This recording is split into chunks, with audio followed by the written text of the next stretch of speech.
I'll tell you the fight that I'm really looking forward to, because I don't know what's going to happen, is Khamzat versus Strickland. I'm very interested in that fight. Strickland is a fucking nightmare standing up. For sure. He's a nightmare. For sure. What he did to Fluffy Hernandez, I was like, holy shit, man. The body shot, the finish, but he made Fluffy fight. You know, he fights at a slower pace. He has his own pace in there, and he kind of forces the other guy to fight. His opponent has to fight this pace with him. I think the best chance is to blitz him, do unorthodox things, because he wants to jab, circle, throw a kick, jab, circle. He keeps a very slow pace. He's not sprinting or trying to blast you out of there. He just chips away, high guard, good shell. Yeah, very good shell. His defense is extraordinary. Man, that motherfucker doesn't get tired in there. Right. And the Fluffy fight was like, I thought Fluffy was going to be a problem. I'm like, Fluffy's really good, man. You think he submitted Adolfo Vieira. He's got all this fucking crazy cardio. He puts a pace on guys, and Strickland made it look like he just did not belong in there. By the way, Khamzat, what do you think about Khamzat? He's a great fighter. Yeah. He's a good fighter. Yeah. Who do you think if him and Strickland fight, who do you think wins? Oh, Khamzat. I think Sean wins that. Yeah? You think so? Yeah, I do. I want him to. If Khamzat literally was taken down with ease and just bullying him, I mean, then but it's hard to picture Sean just getting fucked up, just because we've seen him fight so many times and no one really ever, even when you have close fights, he's never getting his ass kicked. So I'm excited for that fight. I He think got knocked out though. Huh? Did he get knocked out? Nah. By prayer? No, yeah, he did. Fucking left hook to the chin. Marvov, I know Marvov beat Kyle Bohaya, but when you look at it, Strickland's already beaten Marvov. Yeah, it was a while ago, but a win's a win. And he just put a beat down and a stoppage on Fluffy, right? Marvov beat Kyle Bohaya by decision. And we all know this sport's about what have you done for me lately. There is a backstory between Chimaev and Sean Strickland. They have trained with one another. There's a bit of shit talk. There's going to be bad blood. We know that the lead up to the fight will be goddamn insane, right? Chimaev doesn't hold back. He talks shit, but in a kind of reserved way, but like he truly believes in himself. And Sean Strickland is just going to go on the full offensive. We know that. He's going to be talking some crazy shit. Dana even joked about it on the little show that we did there. He said they're going to need extra security for that fight during the fight week, leading up to the fight, after the fight, in the fight. It's going to be a mad one because Sean Strickland doesn't hold back. And you know what? Even if you don't like the shit that he says, you have to appreciate the entertainment value that he brings to the table. And then on top of that, the performances inside the octagon. That one against Fluffy, that was a different Sean. The matchup between Khamzat Chimaev and Sean Strickland has created a serious divide in opinions across the fight community.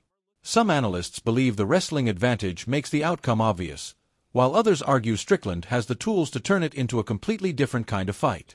The variety of opinions is exactly what makes this clash so compelling, with no clear consensus on how it will unfold.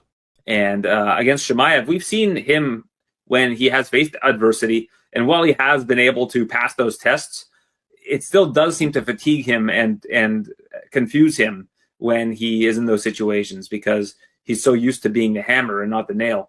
Again, I think that from a matchup standpoint, it's going to be really interesting to see, really, like I said, the first couple of minutes of this fight to see if Chimaev is able to implement his game plan. Because if not, I think it's going to be a really interesting fight and a fight that Sean Strickland can win despite the long odds. Yeah. I mean, there's a possibility Khamzat just goes out there, takes him down and dominates him, right? So we're going to see where he's at. But the other thing with Sean Strickland is he's a pretty big dude. We know Khamzat sort of with cardio-wise, even with DDP towards the end, he was pretty tired. And Sean Strickland's cardio is through the roof, right? Like he's go. And he's going to, if you're standing with him, he's going to take up that octagon. He's going to push you back. He's so tiring to fight against when it comes to everybody in the division, right? It's just hard to fight him. So if it's really going to test Khamzat's cardio, if it's standing for a couple of rounds even, to see where he's at. I feel like it's going to answer a few questions for us if Sean can stop these takes. One key discussion point has been the gap in grappling between the two fighters. While Strickland is known to have solid defensive skills and basic grappling ability, questions remain about how he would handle the relentless pressure of someone like Chimaev. The real challenge is not just stopping a takedown once, but dealing with repeated attempts and constantly getting back to the feet. That kind of pressure can drain even experienced fighters, making endurance and recovery just as important as technique. Yes. Yeah. Okay. First title defense against Sean Strickland, has Sean Strickland ever fought a really, really strong wrestler? I looked through his resume and he has not. Not really fought a strong wrestler, but he's known for having really good grappling, really good takedown defense. But there's just different fucking levels of grappling, and Khamzat is at the highest level. Like, I mean, him and Islam are the two. They're just so dominant in that aspect. Sean Strickland has great cardio. He's gonna show up ready to go. The question is, can Khamzat keep the pace of? He kept the pace against DDP. But he was able to take him down early and literally hold him down the whole time. That is fatiguing. He was able to do that. But what's more fatiguing is taking someone down, they get up. Taking someone down, they get up. You took him off 3-4 times in a round. That's going to start to wear on Khamzat if Sean can get up, and that's going to be the question mark there. I feel like Khamzat's going to be able to get a hold of him. He's going to be able to take him down, but is he going to be able to do that over and over and over? Is he going to be able to finish him? I don't know. There is also a clear scenario many analysts see playing out, where the early part of the fight favors Chimaev through control and grappling dominance. However, as the fight progresses, the dynamic could shift if Strickland begins to read the entries and improve his defensive reactions. In that case, the bout may transition into more of a striking battle, especially if the pace slows and Chimaev's pressure becomes harder to maintain. This kind of shift has been seen before when elite grapplers start strong but struggle to keep the same intensity over time.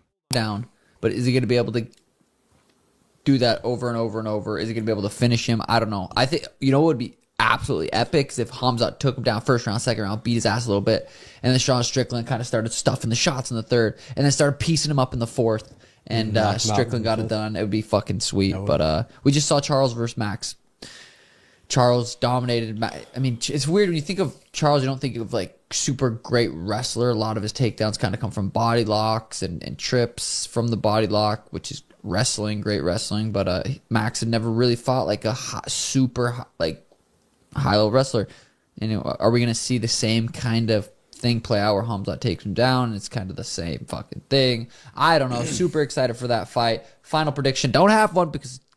Another perspective focuses on the recent evolution of Strickland's style. In his latest performances, he has shown a more aggressive approach, sitting down on his shots rather than relying solely on volume and jabs. Even so, the wrestling threat remains the biggest question. Still, this moment feels like the right test, with both fighters active and the division moving naturally toward meaningful matchups. It sets the stage for a fight that could answer long-standing questions about both competitors.